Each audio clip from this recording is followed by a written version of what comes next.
আমার বয়স তখন কতই বা, ৪ কিংবা ৫। অথচ আমার স্মৃতিকে আজও অন্ধকার করে দেয় সেই সময়ের একরাশ কালো কালো ধোঁয়া, যে ধোঁয়া কুণ্ডলী পাকিয়ে পাকিয়ে আকাশে মিলিয়ে যাচ্ছিল। আমাদের বাড়ির শেষ প্রান্তে বড় বটগাছটার নিচে দাঁড়িয়ে সবাই ভিড় করে সেই ধোঁয়া দেখেছিল। আমিও মায়ের কোলে বসে সেই ধোঁয়া দেখেছিলাম।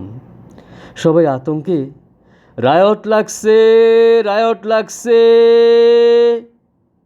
বলে ছুটোছুটি করছিল। আমি তার কদিন পরেই সদ্য বিবাহিত দাদা বৌদির সঙ্গে আমাকেও কলকাতায় পাঠিয়ে দেওয়া হয়। আমি ছেড়ে এসেছিলাম আমার মাকে, আমার বাবাকে। আমি ছেড়ে এসেছিলাম আমার প্রিয় মাতৃভূমিকে, আমার জন্মভূমিকে।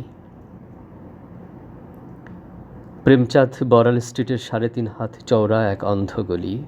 সেই অন্ধগলির ১১ বি নম্বর বাড়িতে ছোট্ট একটি ঘর। সেই ঘরে দাদা বৌদির সঙ্গে খাঁচায় বন্দি আমি সেই আমি, তখনও যার মুখে নোয়াখাইল্লা ভাষার টান।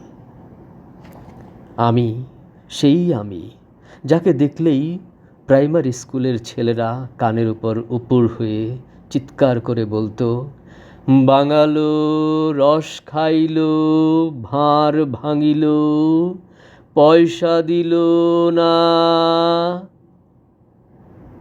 সেই আমি চারদিকে ওই টিটকারির ভয়ে নিজের বাঙালপনাকে গোপন করবার জন্যে প্রাণপণ চেষ্টা করতে করতে করতে করতে ধীরে ধীরে যখন অন্য মানুষ হয়ে উঠেছিলাম, ঠিক তখনই আমার জন্মভূমি থেকে বাবার একখানা চিঠি এসেছিল। সবাই সেই চিঠি নিয়ে জোরে জোরে আলোচনা করছিল এবং আমি শুনেছিলাম, ঢাকায় নাকি গুলি চলেছে, গুলি।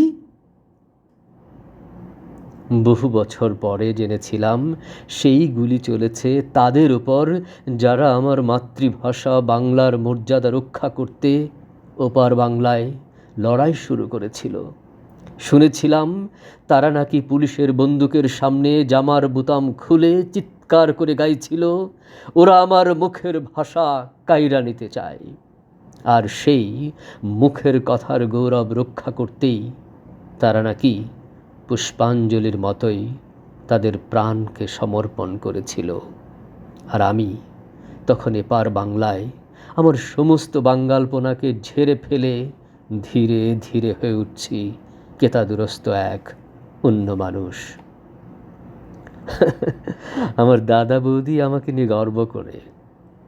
আমাদের ভূতপূর্ব বাঙ্গাল জীবনকে আমরা তখন রীতিমতো ঘৃণা করতে শিখে গেছি।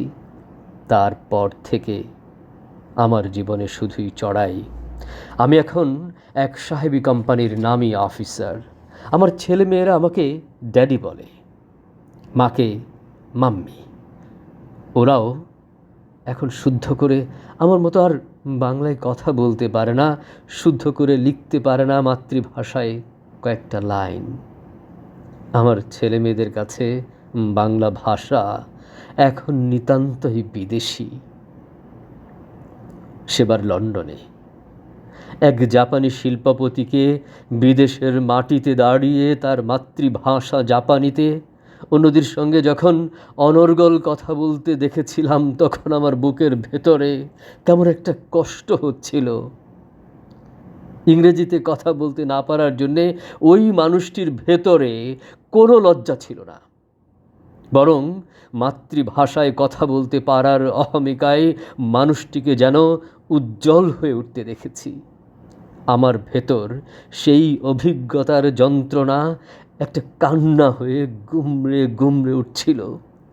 আমার মনে হচ্ছিল আমার কোনো মাতৃভূমি নেই, আমার কোনো মাতৃভাষা নেই। আমি যেন শিকড়বিহীন এক চির বিদেশী। তাই মাতৃভাষার জন্য যারা জীবন দেয় তারা কেমন মানুষ আজ আমার ভীষণ জানতে ইচ্ছে করে। সেই বাংলাদেশের জন্যে, সেই বাংলা ভাষার জন্যে একটুখানি বাঙালি হয়ে ওঠার জন্যে একটা ভয়ঙ্কর যন্ত্রণা টন টন করতে থাকে।